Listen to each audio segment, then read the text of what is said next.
Hey guys, in this video, I will show you how to recover your Ubisoft account. Alright, so let's begin.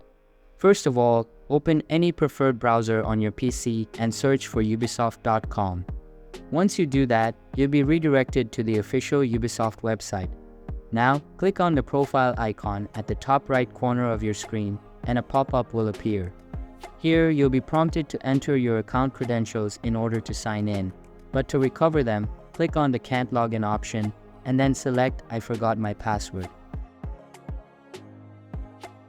Here you have to enter your email address.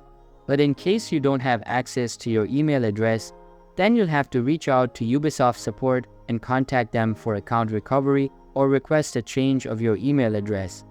This process might take a couple of days to complete. Once you get access to the new email, simply enter it here. Now, check the confirmation statement and click on the Submit button. After that, a code will be sent to your email. Simply open it and follow the link. Once you do that, a page will appear where you'll be able to change the password of your account.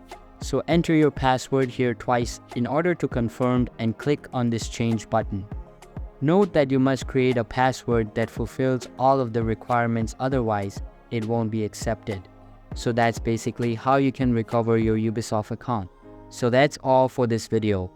Consider subscribing if you find it helpful, and I'll catch you in the next one. Thanks.